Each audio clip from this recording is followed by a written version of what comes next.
Туугандар. Кала болса кычырабын суукта каркет деген сөздү уккансыздарбы? Бул азыр Баткендин какыраган ээн табасы. Бул жерде свет жок, үй жок. Бу жерде кала берсе суу дагы жок. Бүгүн сиздерге бир ушул өтө бир жакшы контент даярдайм жигиттер. Мына ушуну бак сүйүүчүлөр көрүңүздөр. Алдыбызда биздин азыр каарманыбыз бар. Марлен Дин Мухаммед уулу дегенди угуп жүрөсүздөр да. Бул баягы былтыркы жылы 52 миллион сомдук кулпунай сатты деген күчтүү кулпунайчы ушул жигит. Бүгүн ушул жигитти ушул жерден интервью алабыз. Жакшы бир мынакей жакшы мына кылып аткан ишин биринчи айтайын да, мынакей. Күн панели менен электр энергиясын чыгарган немеси турат мынакей. Бул жакта көөлү жасап коюптур. Марлен, ассаламу алейкум. Одага кош келипсиздер. Кош келдик. Мынакей сенин иштериңди алыстан эле угуп сүйүнүп жүргөн болсок, бүгүн сенден жакыныраактан ушул маалымат алайлы, таанышайлы, элге алып чыгайлы деп келип калдык. Ооба, буюрса. Биринчи күн панелден баштайлы, ошондо туура болсо керек. Ооба, негизи туура болот. Жүрүңүздөр анда. Негизи баягы эменди айтып коеюн, 52 миллион боюнчачы. Ал жеке менин кирешем эмес, ал жалпы клуб Малина жаңы жер деген айыл чарба бар. Общий ошонун кирешеси да, ошол кооперативдин жетекчиси менмин. Бул баягындай жеке дыйкан деп кичине туура эмес маалымат кетип калган да. Ошону көрөсүздөр. Бирок силердин кооператив. Ооба, ошол биздин кооператив. Бирок алганыңар чын. Алганыбыз чын. Ай азам. Бирок ал жерде кооператив да. Көптөгөн дыйкандар биригип ошол даражага жеткенбиз да. Баягы бизде айтып коет да, бактын атасы коргон, энеси суу деп. Анан бул жерде дагы бир кошумча нерсе мынакей күн панелдери. Ооба. Бул азыр көргөнүңүздөр бул жаңы пойлабыз бул жерде. Бул жерде баягы электр энергия жок, суу жок, эчтеке жок. Чөл болуп жаткан эле жерлер. Ошол жерди буюрса мына ушундай кылып бак кылып атабыз. Азырынча ушуна БСРдин жана күн панелдерин орноттук. Бул күн панели 6 киловаттык. 6 киловатт ар бири. Жок, ар бири эмес, общий 6 киловатт. Жалпы ар бири 600 ваттан чыгарып берет. 10 панель орнотулган. Бул жакта аккумулятору бар. Анда көрсөтөбүз. Инвентор деп коет. Бүт өзүнүн эмелери. Анан бул жерде скважина менен суу чыгат. Скважина менен суу чыгып, мына көргөнүңүздөрдөй мына 50 турбада чыгат. Бул жакка дагы мындай БСР салынган. Бунун объему 550 кубтук. 550 кубтук. 550 кубтук. Чоңураак. Чоңураак ооба. Жок, 550 кубтан негизи чоң, бирок баягы суу бата турган суунун өзү 550 да. Негизи мындай толтурсак, андан да көп болот. Мынабы скважинадан суу чыгарып, мынаны толтур да. Скважинадан суу чыкты, бассейн толду. Скважинадан суу чыгарып бияка толтурабыз дагы бир насос менен пойлага айдайбыз да. 2 киловатт насос, 2 киловатт. Насос скважинанын ичиндеги насос 2,5 киловатт. Канчадан суу чыгып атат бул жерде тереңдиги? Тереңдиги 50 метр каздырганбыз, бирок 17 метрде суу турат. 17 метрде суу бар. Жакшы экен анда. Жакын турбайбы? Суу жакын негизи. Бул жер деңиз деңгээлине кичине ылдыйраак болгондуктан жакшы эле чыгат. Бул жерде канча гектар жериңер бар? Бул жерде азыр жалпы бир 5 гектарга жакын жер бар бул жердечи. Бул жакка бак кылабыз, анын арасына клубника кылабыз. Бүт баары тамчылатып сугаруу системалары менен болот. Бул жерде пермакультура болот экен да, үстү бак болот, анан асты кулпунай болот. Ошондой. Анан демополе деп койсок да болот. Бул жерде биз дагы баягы дыйкандарга үйрөтөлү, ушундай жаңы системаларды алып келели деген максатта ушундай эмелерди коюп атабыз. Жакында агродрондорду алып келебиз бул жакачы. Жака камераларды коебуз. Анан буюрса баягы телефондон башкара турган сугаруу системаларын орнотобуз. Акылдуу сугарылат экен да буюрса. Эң максаттарыбыз бар, эмки жылга да каласа. Бул жерде туугандар мынакей 6 киловаттык күн панелдери, бул жерде аккумулятору турат экен. Азыр анда көрсөтөлү, мен ачып туруп. Көрүп алып кел. Ооба. Сиздер жокта. Кенен келе бересиздер мына. Булар краскалаш керек, пока бүтө элек мына. Мына аккумулятору. Бул аккумулятор, бул инвентору. Бул ошол бул жактагы токту 220га айландырып берет да. Анан насосту дагы түн ичинде ток слабыйлашып кеткенде, аккумуляторда калбай калган моменттерде өзү автоматически насосту өчүрүп, кайра автоматически өзү жандыра берет да. Мындай системалар. Бул жагы эми автоматикалары. ушундай эле негизи. Азыр бул жакта мына 230 вольт турат. Көбир деген мына 200 эме. Бул жака пока эме күн эме болгонуна байланыштуу мына ток бере элек али. Ток бербей атат пока. 0 бойдон эле турат мына. Ток берген жок бул жакачы. Мындай ушундай погодадан неме күн панелдери ток бербейт экен да. Күнүн нуру керек экенчи. Күндүн нурунда иштейт экен да.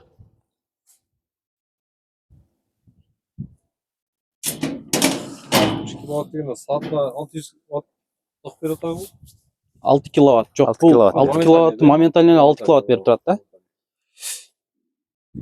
Бул эки насосту кеңир иштетет экен да. Эки насоска жетет. Ошо 6 киловаттка чейинки. Ушул көлдү канчада толтурат?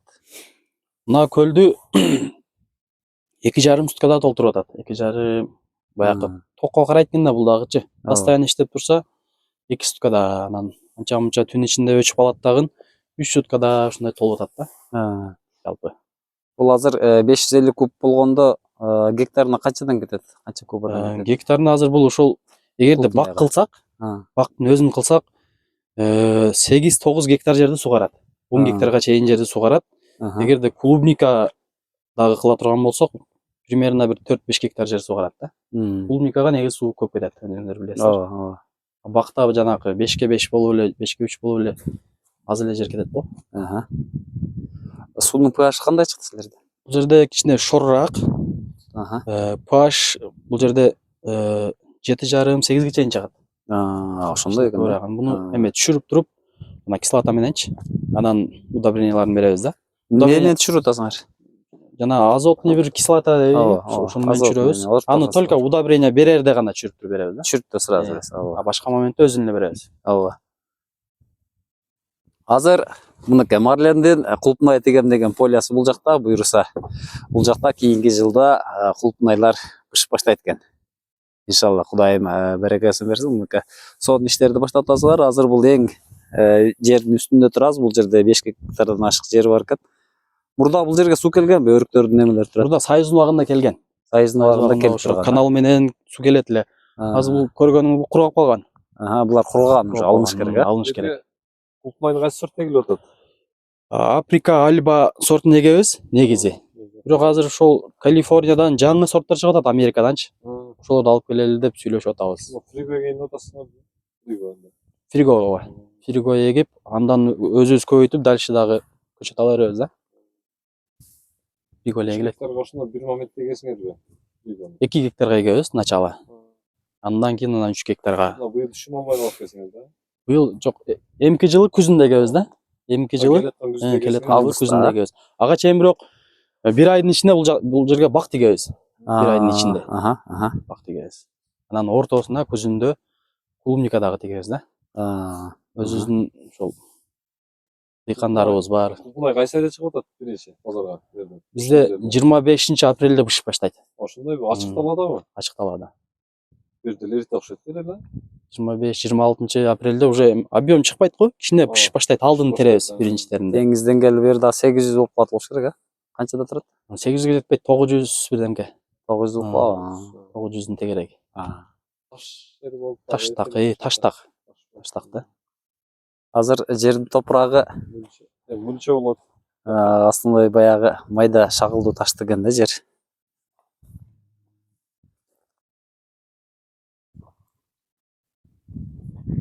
Тоң болбойт окшойт а, баткен да? Тоң, чото суук келбей атат. Эми келет окшойт. Марлен, эми дыйкандарга да ушундай жери бар дыйкандар бар да иштете албай калган, суу жетпей калган жерлерге. Кандай кеңеш бересиң ушул усулда? Канчага турду, көлдө канчага турду, ушул аппарат канчага турду?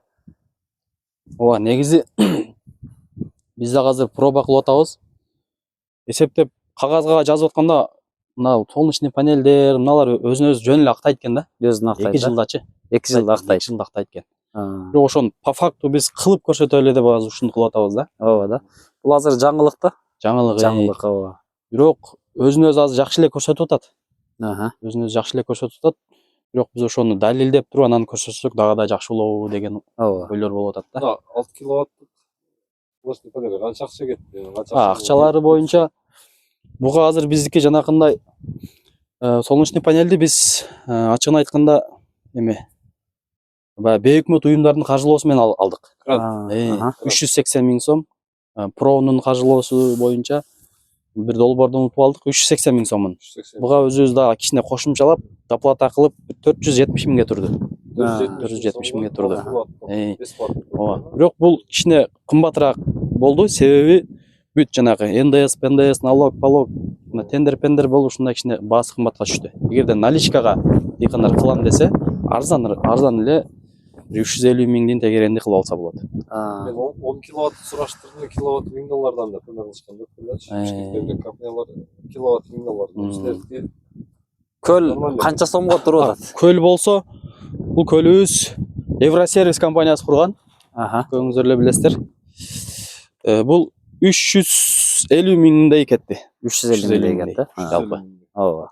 350 миң сом. Мына туугандар, бир куба суу ошондо сиздерге 5 сом тегерегинен ашат экен кичине. Жакшы жери 15 жыл гарантия бар да мынагачы. 15 жыл. Мына туугандар 15 жыл гарантиясы бар.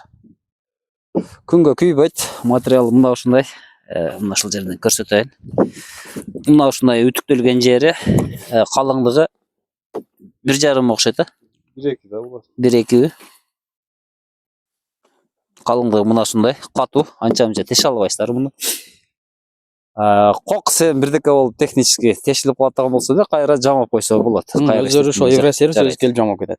Евросервис өзү келип жамап да кетет. Эгер ушундай көл керек болсо, мен адашыма кайрыласыздар. Евросервис жасайт. Меники агросервис. Мына туугандар. Мына ушул жерге сууну мына ушул 40 шланга менен гана толтурат. Болгону 2,5 киловатт экен. Сууну чыккан жери мына ушул шланганын башында турат. 10 метр ар жагынан суу чыгат, жердин астынан чыгарып скважина ушуну толтурат. Бул жерде суу жылыгандан кийин, pH-ты кичине түшүргөндөн кийин анан бакка берип баштаса болот. Суу шорду айтты 7-8 pH-ты көрсөтөт. Демек бул pH жогору деген суу. Мына ушу сууну түшүрүп туруп кулпнайга берилет. Кулпнайды билесиздер, pH төмөн сууну жакшы көрөт. Жер дагы ошондой болуш керек. Мына ушундай таштуу жерде ушундай көргөзмө кылып бакылып аткан биздин Марлен деген каарман жигитибизге рахматтан башка эч бир сөзүбүз жок. Азаматсың. Мына ушул үлгүлүү иштерди жасай бер. Суктанарлык иш да бул. Мынакей. Ээн талай эрме чөл. Көрсөңүздөр бул жерде Кудай кааласа баягы сонун болгон кулпнайларды эң биринчи ушул Марлен деген жигиттери жеткирет буюрса. Марлен, ишиңе ийгилик. Окс айтпай кеткен сөздөрүбүз болсо, же немелер болсо өзүң айтып кой. Акыркы сөздү сага берейин. Рахмат, кош келипсиздер. Буюрса мына көрүүчүлөрүбүзгө дагы да сиздерге ошо кийин дагы жакшы маалыматтар чыгарып турабыз. Дагы дополнительно кандай болот, эмеси мына күн панелдери кандай иштеп атат, буюрса дагы да маалыматтарды сиздерге чыгарып турабыз. Бөлүшүп турабыз буюрса. Рахмат, сиздер менен Бага Сөрө Кыргызстан каналы болду. Багыңыздарга Кудайым берекесин берсин, туугандар. Тынч аман болуңуздар.